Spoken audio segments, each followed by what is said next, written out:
اعوذ باللہ من الشیطان الرجیم بسم اللہ الرحمن الرحیم۔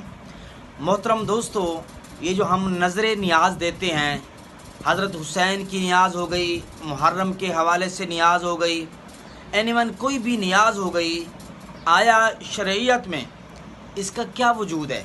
آیا کسی کی نظر نیاز دینا جائز ہے یا ناجائز ہے؟ یہ آپ کو جواب دیتے ہیں دعوت اسلامی کے بہت بڑے مفتی۔ ان کا جواب سنیں، پھر آپ کمنٹ کے اندر بتائیں آپ ان کے جواب سے کتنے فیصد مطمئن ہیں۔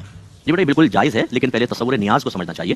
ایک عام آدمی کے ایصال ثواب کی غرض سے اگر آپ کوئی کھانا وغیرہ بنا کر کھلاتے ہیں تو اس کو فاتحہ کا نام دیا جاتا ہے، اور اگر بزرگان دین کا ہو تو اس کو نظر یا نیاز سے تعبیر کر دیتے ہیں۔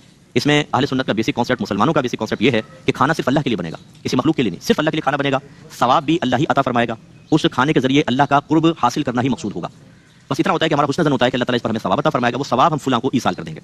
اب اس میں بس اتنا ہو گیا کہ بھئی آپ نے اس کھانے کو غیر اللہ کی طرف منسوب کر دیا، یہ غوث پاک کی نیاز، امام حسین کی نیاز، امام حسن کی نیاز، بی بی فاطمہ کی نیاز، یہ چھٹی کی نیاز، یہ کنڈوں کی نیاز، تو اس نسبت کی وجہ سے خرابی پیدا ہو گئی۔ ایسا کچھ بھی نہیں ہوتا، نسبت سے کوئی خرابی پیدا نہیں ہوتی۔ مثلا ایک شخص کا ولیمہ ہو رہا ہے اور آپ نے پوچھا یہ کھانا کون سا کھانا ہے، تو کیا کہیں گے آپ؟ ولیمے کا کھانا، یہ شادی کا کھانا، یہ سالگرہ کا کھانا، بتائیں وہ حرام ہو گیا؟ حالانکہ ولیمہ، شادی، سالگرہ یہ کوئی خدا تو نہیں ہے، غیر اللہ ہی ہے نا، تو غیر اللہ کی طرف منسوب کرنے کے باوجود اس میں طیب حلال رہا، لیکن آپ نے کہا امام حسین کی نیاز ہے تو یہ حرام ہو گیا۔